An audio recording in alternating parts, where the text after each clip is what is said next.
Precisamos falar sobre a Ucrânia. Meu nome é Fábio Bosco e eu sou integrante da campanha de ajuda operária à Ucrânia. E quero conversar com você, trabalhador e trabalhadora aqui do Brasil, sobre a importância da vitória da resistência ucraniana para o nosso futuro e de toda a humanidade.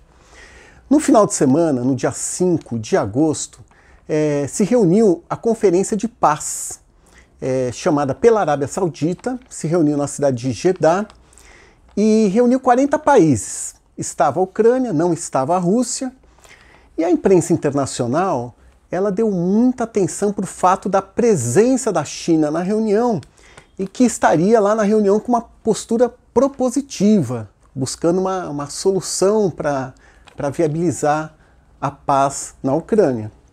Bom, é claro que nós não podemos confiar que a China vai proporcionar qualquer tipo de proposta que envolva paz com justiça.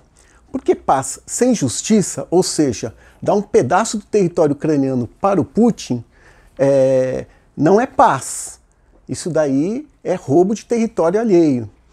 Então, é bem verdade que a China, desde o início da invasão russa, ela se beneficiou, é uma das grandes beneficiárias, né, da invasão. Por quê?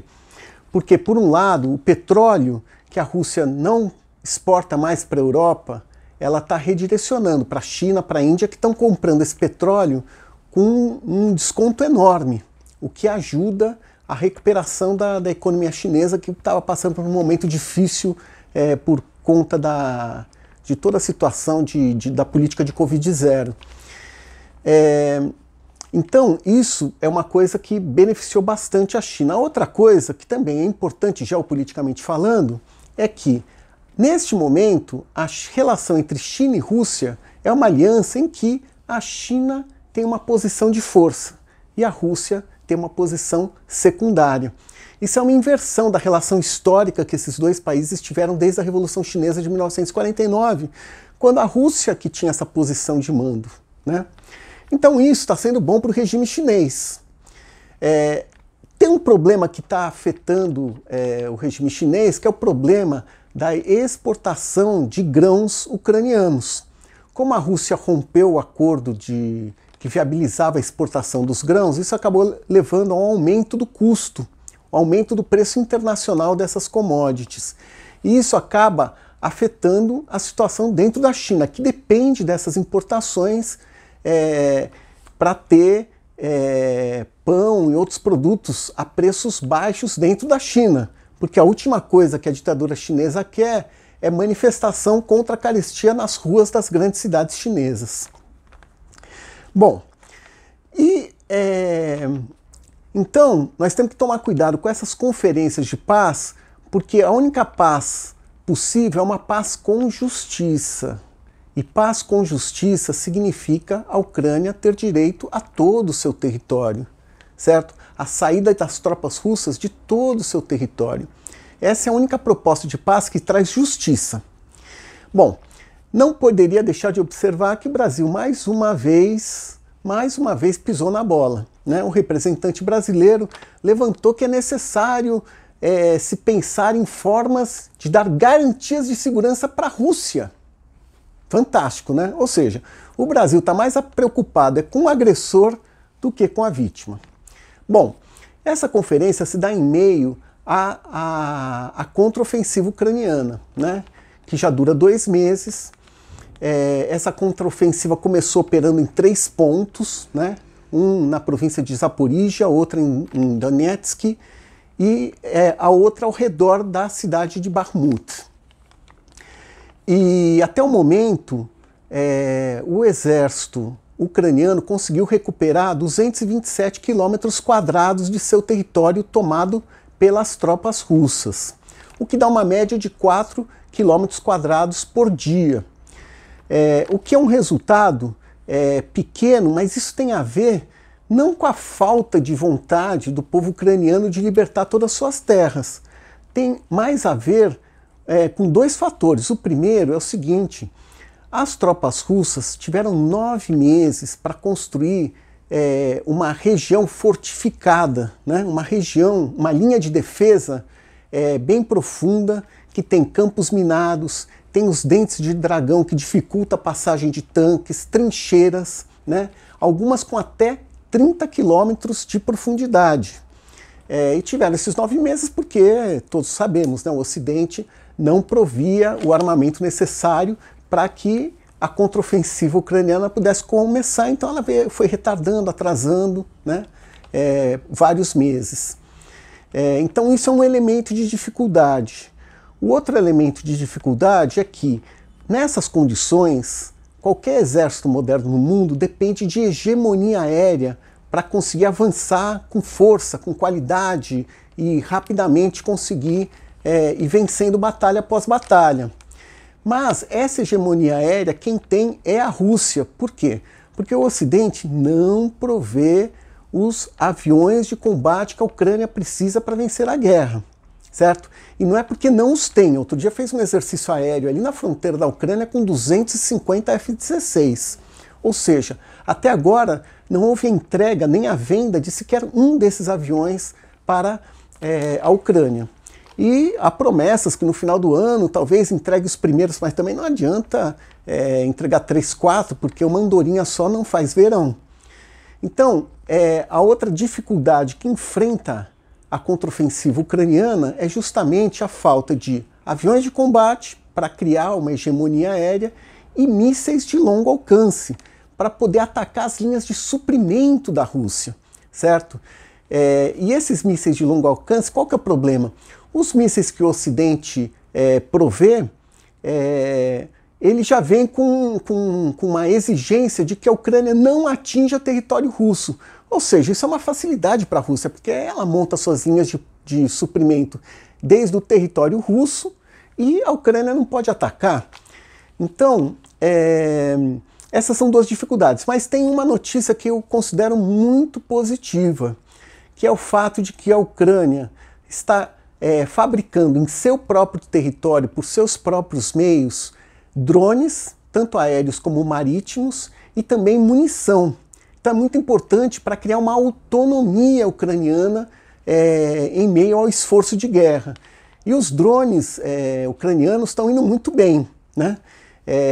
Vários deles conseguem atingir longas distâncias, tal como Moscou, e os drones marítimos recentemente danificaram fortemente 2 navios russos no Mar Negro e região ali. Então isso é uma notícia bem importante, bem positiva. Bom, quero fazer 2 últimos comentários. O primeiro deles é o seguinte: o Sindicato dos Mineiros e Metalúrgicos da cidade de Kryvyi, na Ucrânia, eles mandaram um pedido de ajuda internacional.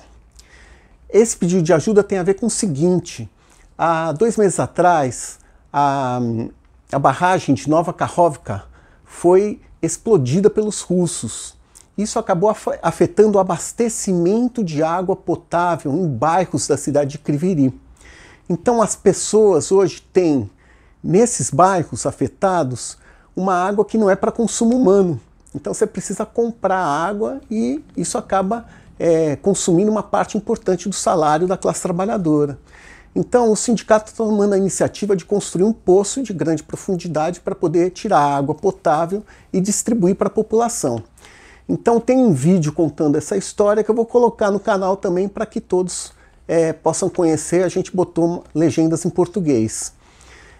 E a segunda mensagem que eu queria passar é a seguinte: hoje de manhã eu estava lendo o grupo de Telegram de notícias da Oksana, né, uma amiga ucraniana, e ela botou uma data lá que é bem importante, que eu queria comentar aqui, que é o seguinte: hoje, 8 de agosto, é aniversário de 15 anos da invasão da Geórgia pelas tropas russas.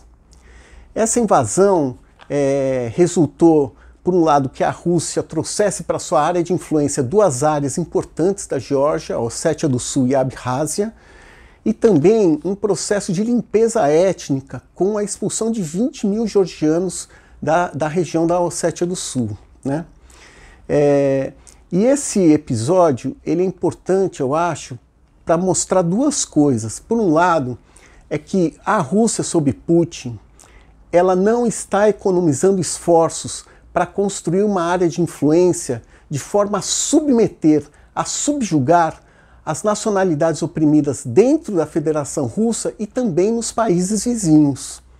Então veja só, o Putin, desde que assumiu o poder, ele já, pouco antes de assumir o poder, já dirigiu um massacre da Segunda Guerra na Chechênia, tem essa invasão da Geórgia em 2008, tem a invasão da Ucrânia em 2014, né, a tomada da Crimeia e de parte do Donbass. Teve no início do ano passado a invasão do Cazaquistão para afogar em sangue um levante operário popular que estava ocorrendo no país. E agora nós temos aqui a invasão da Ucrânia desde fevereiro do ano passado, né? Então isso mostra que o Putin está fazendo qualquer coisa. Ele bota pressão econômica, pressão diplomática e se não resolve, ele vai para a via militar. Uma segunda constatação que eu acho importante a gente aprender desse episódio aí da invasão da Geórgia, que é a política da OTAN. A invasão ocorreu poucos meses depois de que a OTAN recusou o pedido da Geórgia e da Ucrânia para adesão ao tratado militar encabeçado aí pelos Estados Unidos. Isso em diplomacia, gente, é o seguinte, é como se você desse um sinal verde, né? Ou seja, você está avisando os russos, olha, essa daqui eu reconheço, essa é sua área de influência, você pode agir aí.